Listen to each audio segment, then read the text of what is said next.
freeze. Yeah. That's where the numb comes in. You shut out the external world. Your body goes numb in an attempt to, prevent much pain from happening. Mm-hmm. Your awareness shuts off.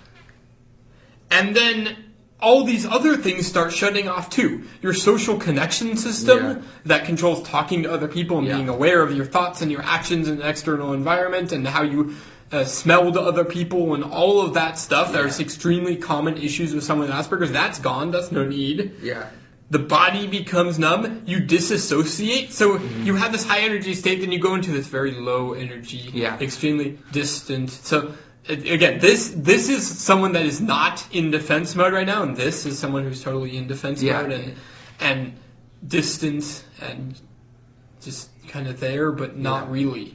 And what we're talking about right now, the freeze, and then we're going to go into the thaw after this, is called we call it the freeze loop. Yes. And we'll get into that a little bit more. There is another diagram on the freeze loop that you can sort of follow along with, because this needs some further explanation. But the freeze-thaw loop is where people with Asperger's spend most of their time. Now, what happens is this is not just one freeze and thaw loop. This is thousands of them. Thousands of times they're going into fight or flight. Thousands of times a day they're going freeze-thaw, freeze-thaw, freeze-thaw. We're going to talk about it in a second here.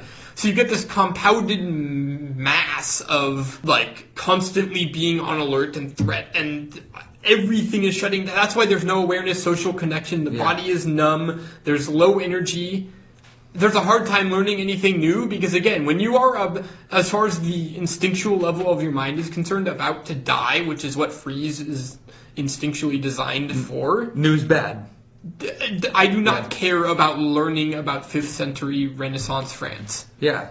This is not going to happen. There's no motivation. Again, very interesting things. They've shown that when you're in this freeze state, you literally lose a physiological sense of direction, both in the external world and in the internal world. You don't know where you're going in life, and you also don't know which direction your house is. Yeah, I mean, like I said at the beginning of this, is that you are functioning at the base levels of human/animal functioning. Yeah. You are...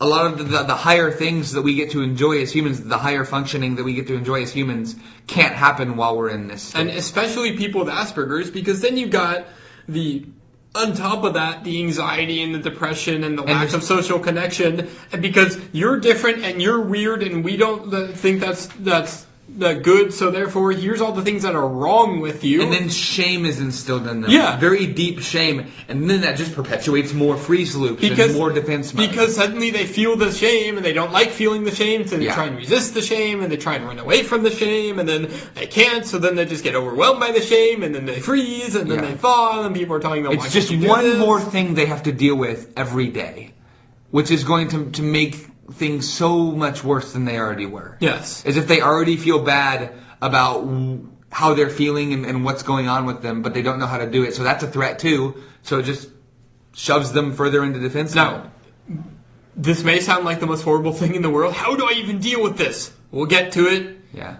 Don't worry. One step at a time. Remember, in order to fix anything, you need to understand the parts associated with it. And we still have a lot to talk about with you. Yeah.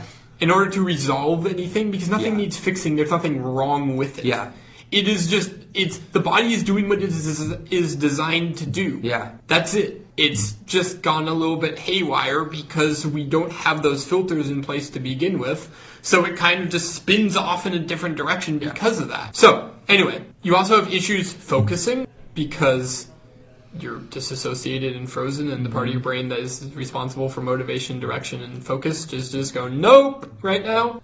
Again, the blood flow to the higher functions decreases. Then you got the anxiety and depression. I'm no stranger to those. Yeah. Those are very significant when I get into defense mode. Because everything's a threat, so you're going, oh my god, and then you get very depressed because I'm not good enough, blah, blah, blah, blah, blah. I had chest pains for years when I was constantly anxious because I was caught in this perpetual defense mode that was feeding itself and growing and becoming this monster that was dictating my life. Yeah, so the nervous system is on full alert, full activation. usually 24/7 for a long time. It is not designed for that. You get adrenal burnout and fatigue. You get all sorts of stuff. Stuff that shouldn't be working all the time is, stuff that should be working all the time isn't. On top of that, wanted to talk about long-term freeze versus short-term freeze, because sometimes you'll see someone with Asperger's that they go through the whole threat. Is this a threat? Yeah, this is a threat. Oh my god, should I fight or should I flee? I can't do either. Let me freeze. And then they freeze for about 10 seconds and then they continue on with their way. But long-term freeze is more like a functional freeze where you're sort of going about your daily life, but you're just kind of being autonomous. The best way I can describe that is, if you've ever seen the movie Click, which I do not recommend seeing, but if you have managed to see it, first of all, I'm sorry. And second of all, there's a part in it where Adam Sandler accidentally hits fast forward through like the majority of his life because he has a remote control that controls life. And for like 40 years, he was just, he's going into work and doing his thing, but just kind of being like a robot about it. That's functional freeze. And that's where I was for a very long time. Functional freeze. I was going through the motions in life, but there was no excitement, there was no joy, there was no feeling. It was just happening around Once me. more with feeling. Yeah. It's just not going to happen. So, long-term freeze is very interesting because what happens is that is being trapped while undergoing a threat. That's what causes you to freeze long-term. Mm-hmm. They've done experiments on guinea pigs, not to say that anyone's a guinea pig, but they've done experiments on guinea pigs. So if you scare a guinea pig, I know this sounds horrible, but we're even scared guinea pigs today. If you scare a guinea pig, it'll like freeze and be paralyzed for like 30 seconds.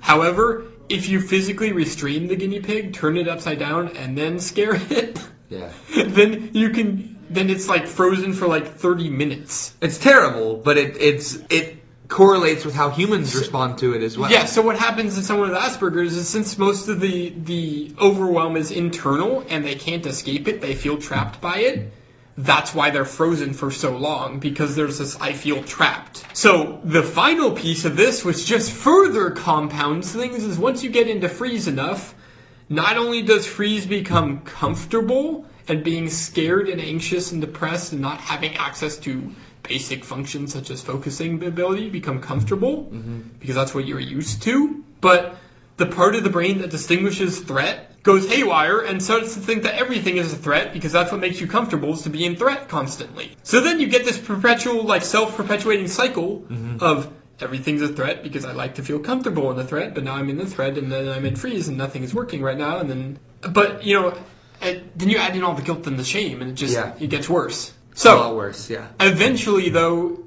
you can't be in freeze all the time. The nervous system has to have variation, so it goes into what we call thought.